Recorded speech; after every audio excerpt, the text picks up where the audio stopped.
Well, I'm Tessa Smith here with Mama's Geeky, here to talk about The Cycle, a horror movie that I know almost nothing about. Can you guys please give me some background on this? What do horror fans have to look forward to here? A very complex investigation into the life and the ultimate disappearance of a man whom is Deborah's father in the film, and that she has not seen or heard from in many, many years. And the further she investigates, the more she realizes that this is something professionally impossible to accept, but emotionally maybe misunderstood about her feelings may be misunderstood, or there's a new clarity that comes from this investigation. Yeah, I think about, second chances and, following your passions, I think is a big part of it. My character's a forensic anthropologist, and that's something I have always been deeply fascinated by. And we spoke to forensic anthropologists. We spoke to my favorite forensic anthropologist. I'd read both of her books in college, and then we got to talk to her on the Zoom. Sue Black, go read Sue Black's books; they're extraordinary. And so yeah, for me, just as a geek, it was really exciting. Yeah. Rough research for you. Oh, so hard. So hard for this role. Terrible. So difficult. Well, what was it about this role besides that really intrigued you to it, and the reading the script as well? I mean, the script was great. I mean, that as soon as I read the script, I wanted to meet with Jordan, and as soon as I met with Jordan, I was like, yeah, I'm going to do this movie. He's one so kind and thoughtful and collaborative, and that is not always the norm within this business. And I just knew that the experience would be great. And then I loved the script, and every thought that I had about maybe shifting something, Jordan was totally on board and open to the conversation. And so it really felt like I was welcomed into the team right from the start, rather than just being an employee here to serve a purpose. And those are the best jobs to have, when we all feel like artists working together to create something great. Yeah, and not to put you on the spot with her right next to you, but for you, what was it about Deborah that made her so perfect for this role? Well, I mean, one, just thought she was a fantastic actress that led to the offer and the meeting in the first place. But then sitting with you, I didn't realize how much you were interested in math and science. And I think then after 20 minutes, I knew, I was like, I'm not sitting across from Deborah anymore. I'm sitting across from Meg. And the geeks always win. Yes. Be dorky in your job interviews. It always works. Exactly.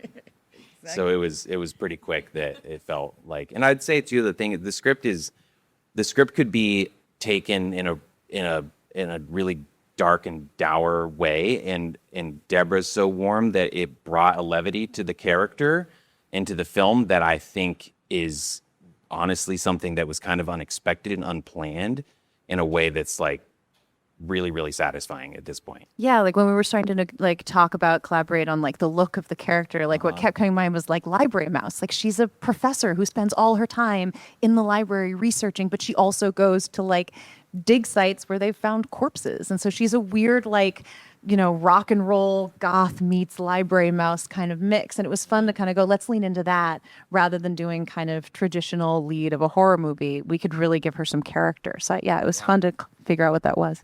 Amazing. Well, congratulations, guys. I can't wait to see it. I'm already all the way in. I mean, anything Deborah does, I'm all the way in. So congratulations. Thanks, guys. Thank you so much. Thank you so much. Can't wait for you to see it. Hey, Tessa with Mama's Geeky here with the Svengoolie gang. My God, as you guys can tell, huge fan. So excited to be talking to you guys again. Well, thank you. That's nice. How's your con going this year?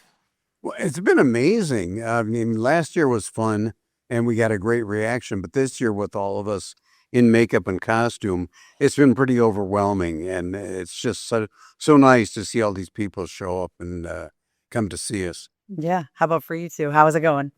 It's been fun. I think the panel room we were in was even bigger this year, and still filled up. So that would make our egos fill up pretty good too. I've been having a good time. You, Nasty? Yeah, what's not to like? I mean, everyone's been so polite and kind, and tell us their favorite moments from the show, and we love it.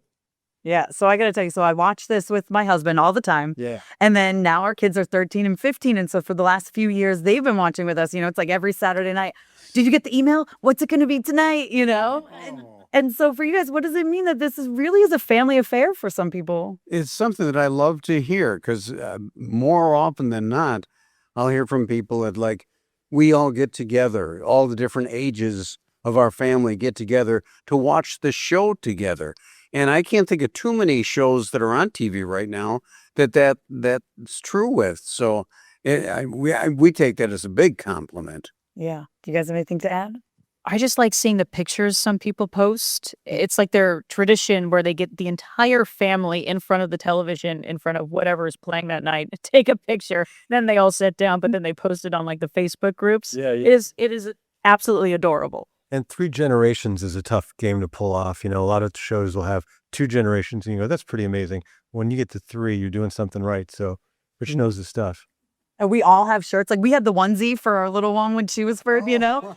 And we had like every Halloween, we have the big like sign. I think we showed you guys last year. We have all the decorations. So every year we have our own Merwin, of course. Well, You know, I mean, so it just means so much to so many families. But also what's really cool about this is it's an introduction to so many movies from the past for the younger generation. So can you talk about that? yeah, definitely. When we started running the Universal stuff on MeTV, it had not been on regular broadcast TV in some markets in 20 years or more. So bringing that stuff back was like a new education for a lot of people who watched. And I think that really seems like an important thing. We're kind of educating people too. Says some guy who's always making lame jokes, but I think that it definitely is a worthwhile thing. You know, we're doing a service to humanity. Yeah.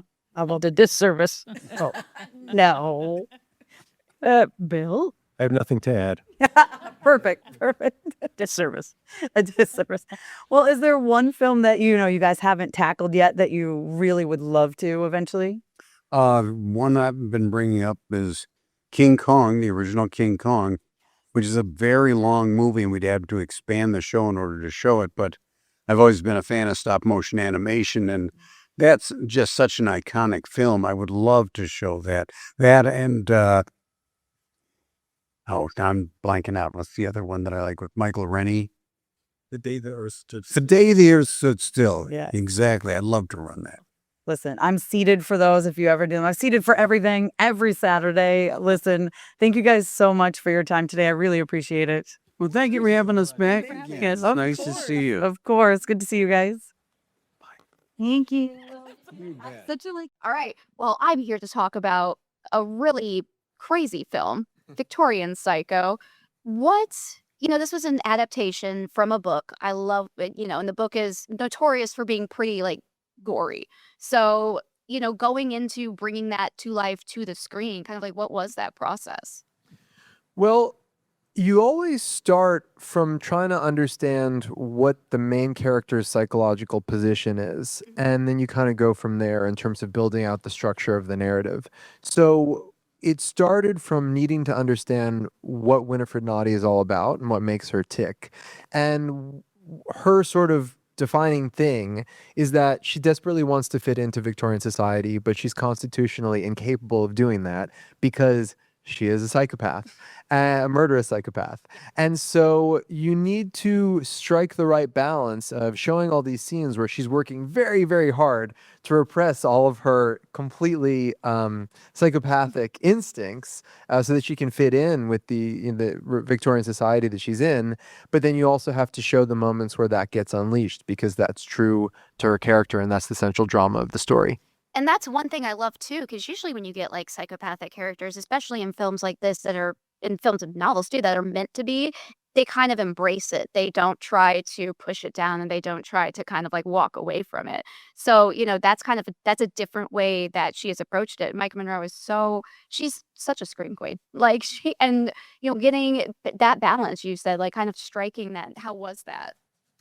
Well, I mean, Micah, she just threw herself into this role with complete and utter commitment and conviction. It was an unbelievable thing to watch. And I mean, that's the thing about working with incredible actors. It's, so much of it is, when you work with someone who's incredibly talented, they do their thing. And she did it here with such a plume. It was amazing to see. I think, really a lot of my work with Micah was just talking with her in the lead up to the shoot about the nature of the character. That, you know, that's sort of how I like to work. I don't necessarily like to rehearse too much, but I like to talk with the actors a lot about what the character's sort of general psychological progression is over the course of the story, sort of chapter by chapter. So Mike and I talked a bit about that, and one of the things that we talked about is this is someone who desperately wants to belong, but she's incapable of belonging, and she has these very intense urges that are pathological and feel kind of primal in their intensity to her. And she is trying to repress those urges and fit in, but she's losing the battle. You know, that's sort of what the story becomes, and that was our conversation. And Micah she struck that balance beautifully. Yeah, I love it. It's so fascinating to me. It's such a great take on this kind of story. So it's wonderful. I'm excited for people to see it. Congrats again, and thanks for chatting with us today. It was really lovely to get to talk. Thank you very much. Appreciate it. Of course. All right. I'm excited to talk about this. Hello, we're here to talk about Yaga making its way onto the screen. Having something as a play versus an actual television show isn't so much about changing anything, but it's so much about like making sure that it's adapted to kind of give you a different visual for what these characters are doing. When you were writing it and kind of getting in your mind what you wanted to be able to expand in this universe, how did you approach this process? I mean, people have always accused my playwriting of being very cinematic. I have really quick changes. The dialogue is very rapid fire. Like even when I had a theater company, it was all based around making theater as close as possible to television as I possibly could. So now it's kind of come full circle. So I think the thing that is most exciting about getting to adapt it is like on stage you see one thing, and you do it by hearing. You shift focus that way. In television, I can say on Rap's face as he discovers something. So it's just a different way of directing the audience's eye and what they notice. And in a mystery, it's so, don't swear, cool. It's so cool to get to move. No, I'm not going to do it. I'm not going to do it for Sam. It's just so amazing to get that level of control with clues and with feelings and with romance and with chemistry to be able to say, you look at this even while I'm doing this thing over here. So it's way more surprising. Because you can hide so much more, but you can also plant these beautiful little Easter eggs, which I think we've done really, really well throughout the whole show. I love that. And you know, with all the magic that goes on with it, that's kind of something that's really important to bring for you two, getting into these characters. You know, how was it kind of building out that world and building out those roles and just kind of like seeing where she was going with this and how things transpired on screen? Yeah, well, it's the incredible thing about Kat's writing is that there is an immediacy to it. There is a rhythm to it. There is a specificity to it. You know, right away. I mean, reading these scripts, I had some familiarity with the play as well, but reading these scripts, I was like, oh man, let's shoot right now. So let's go, because it was like it just feels so good. It feels so good to say, and that's a rare thing, you know, in this world, in this business. I tip my cap to you, and so I feel like that, and then you start to add in, you know, people and the environment and meeting Clark and meeting Carrie Ann and meeting Hudson and building that world and seeing what the locations are. That's the beauty of making anything, is it comes together by committee. And I feel like on this show, we just got very, very, I mean, lucky's the wrong word, because it was strategic. That every decision was made very carefully. And I think the world building is the thing that I'm most excited for people to see. I think the tone of this show is so specific, and it's not something that you could totally put your finger on or describe even, which is just like, that's the best place to be, I think. You know, from a character perspective, it's a mashup of all of the references in Kat's brain of like 90s detective movies and pulpy rom-coms and like dark mythological thrillers, you know? So it's, she's the David Fincher of our time. Oh my Let's God. go. Say it again. I have to see this. I'm gonna agree. I'm just gonna add to that like it takes, my writing is hard. And it takes people who are really, really smart, because we try to shift it and put it into their mouths in a way that, like, if someone messes up a line multiple times, then it's not the right line. It's not the right line for that actor. Yeah. And not every actor wants to work that way with a living script that changes constantly. every minute because we're always trying to find a way to make it better and suit our world more. So this cast, the whole cast, are incredibly intelligent actors. And that, I think, is part of why the scripts only got better and the world only got more full as we kept shooting. Yeah, that was one thing too I kind of want to talk about was dialogue. Plays have a kind of a very specific kind of dialogue, like you can always sort of tell. But clearly, what's been adapted for this show isn't the sort of kind of like, not clunky, but there's just, I can't describe how specific it is. But for both of you, the scripts, the dialogue, what was your favorite parts about that? Everything. I mean, as we've been saying, Kat's writing it's propulsive, it's explosive, it's fun, it's challenging, which is probably the most exciting part for me and why I got so excited to get involved in this one. Thankfully, I have the experience having done comedies like Letterkenny, where it is rapid fire, that I felt like I might somewhat be able to rise to the occasion. But yeah, I don't know. I just think finding our rhythm together was the most fun. And, sometimes we'd be rehearsing after the day and we're like, we're not finding it. But then the moment where it clicks and you go, okay, no, we got it. We know what this scene is like, but there's a bit of magic in there. And when you're doing a show that doesn't have like a big American budget, sometimes pressure makes diamonds, because there was many days where we didn't think we'd be able to manage the amount of scenes we did per day with the amount of dialogue that we were given per day. But we did it, and it was fun, and again, a massive challenge. And I just think, I don't know, at least for me, I was able to surprise myself with what I'm capable of, which I think is always a very special thing to take away from any job. And yeah, what beautiful words would you like to add? None. I think the thing to note too is that this show it's a half-hour drama thriller, and there aren't as many of those floating around. And I think the time crunch really helped us make it so propulsive. So much happens, specifically in episode 105, that it's almost impossible to believe that we could have gotten through that much. I still can't believe that we have all of that footage. So I think that in that case, the pressure and the time limit of making something that is incredibly engaging and entertaining while maintaining that length was really made a diamond. Yeah. Yeah, absolutely. Well, I'm very excited to see this. This is going to be so great. I'm excited for people to see it as well. Thank you for stopping by and chatting with me today. It was really lovely to get to talk to you guys. Thanks so much. Thank you. Mike Reyes with Mama's Geeky, talking with Guillermo, Ivana? Yes, perfect. I just like to make sure. And Doug, of course, for Pan's Labyrinth. 20 years of this film. I'm still astounded. And, starting with you and going down the line, what does it mean to you to be revisiting this, not only in 4K, but also a 3D conversion? Well, there's nothing wrong with 35 millimeters. What are you talking about? I agree. So suddenly the 4K is that.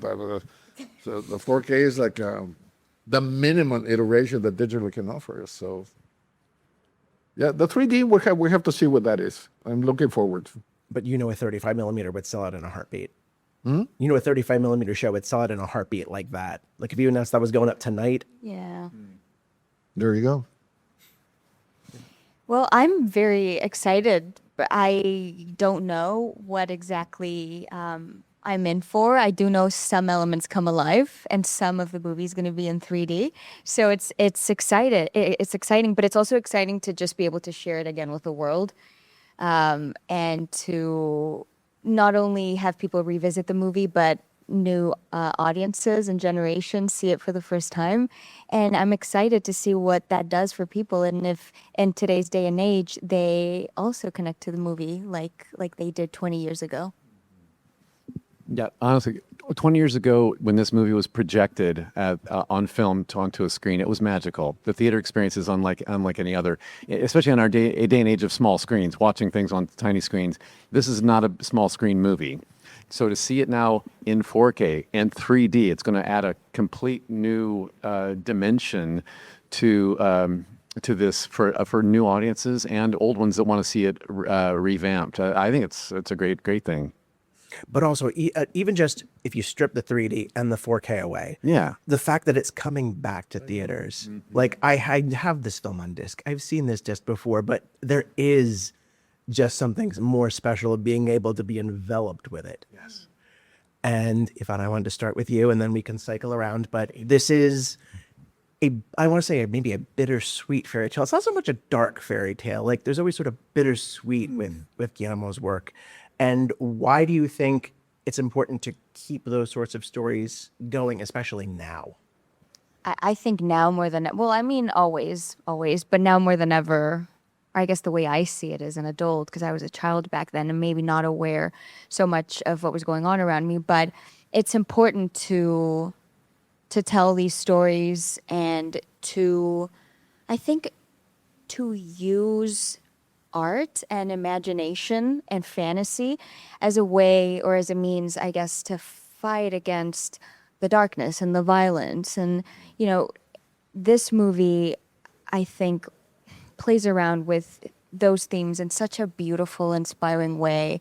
And Ophelia's fight against that evil is with her own imagination, and that's really beautiful. My own understanding of the movie has shifted over the years. Like people love to ask, do you believe in the end, she goes to fairy world or not? And it really always depends on what I'm going through. But ironically, the older I get, the more I believe in that world of fairies, and that's really her desire and vision of what the world should be like. So it's a beautiful way of telling a very brutal and I do think dark story. It's bittersweet, but it is dark at the end of the day. Oh yeah, but that's like that. When I say bittersweet, it's like just you mix the two, where it's like it is very dark, but then the stark beauty of the creatures and this fairy world, and it's just it never ages. This film never ages, and just Doug, I believe you.